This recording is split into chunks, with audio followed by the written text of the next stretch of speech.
নমস্কার, কেমন আছেন সবাই? আশা করি আপনারা সবাই ভালো আছেন। আমিও ভালো আছি। সকাল সকাল বেরিয়ে পড়লাম তারকেশ্বরের উদ্দেশ্যে। চলুন যাওয়া যাক।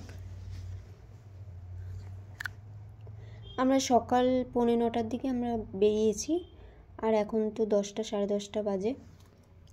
আর এই যে দক্ষিণেশ্বর বালি ব্রিজ।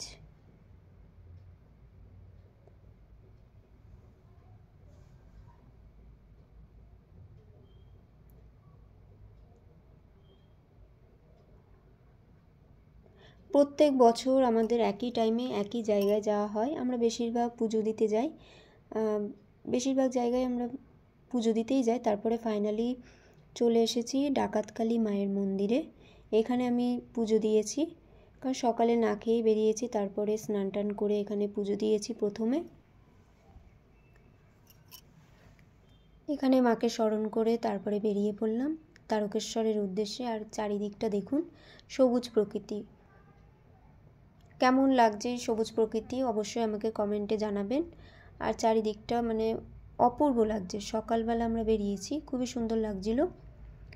দেখতেই তো পাচ্ছেন গ্রামের পরিবেশটা। ফাইনালি চলে এসেছি তারকেশ্বর আর এই যে মন্দিরে। আর এখানে প্রিয়াংশুকে আগে স্নান করানো হবে, কারণ প্রিয়াংশুকে সকাল সকাল স্নানটা করায়নি। এখানে এসে স্নান করাবো, তাই জন্য ওকে স্নান করিয়ে দিল মিস্টার দত্ত। তারপরে নতুন জামা প্যান্ট পরিয়ে তারপরে আমরা যাব মন্দিরে বাবার মাথায় জল ঢালতে। তো এখানে প্রিয়াংশু একটু দাঁড়িয়েছিল, কেন দাঁড়িয়েছিল আমি জানি না।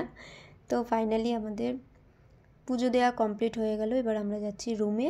তারপরে ও রুম থেকে আবার বেরিয়ে আমাদের দুপুরে লাঞ্চ করা হয়নি। আর এখানে বিভিন্ন ধরনের আচার দেখছিলাম, তো আমি এখান থেকে নিয়েছিলাম চালতার আচার। চালতার আচার আমার খুবই সুন্দর লাগে। আর এখানে ভোগ নিবেদন করা হয় 1টার দিকে, কিন্তু আমরা ভোগ পাইনি। তাই জন্য আমরা যে কোনো একটা রেস্টুরেন্টে এই দুপুরে লাঞ্চটা সেরে নিলাম। তো এখানে বিকেল 4টের সময় আমাদের রুমটা খালি করে দিতে বলেছে। তারপর আমরা বেরিয়ে আসলাম 4টের দিকে। তো এখানে একবার আমি দাঁড়িয়েছিলাম সর্ষে খেতে, ওখানে ফটো টটো তুলছিলাম। তারপরে ফাইনালি চলে এসেছি শ্রীরামপুর। এই জগন্নাথ মন্দিরটা দেখুন, খুবই সুন্দর লাগছিল। আর এখানে একটু রেস্ট নিয়ে তারপর আমরা বেরিয়ে পড়লাম আবার। রাত মানে আমরা পৌঁছেছি 7টার সময় বাড়ি। আর এটা হচ্ছে বালি ব্রিজ, আর ওই পারটা হচ্ছে দক্ষিণেশ্বর মায়ের মন্দির। দেখতেই তো পাচ্ছেন। তো আজকের ভিডিও কেমন লাগলো অবশ্যই কমেন্টে জানাবেন। আবার দেখা হবে নেক্সট ভিডিওতে।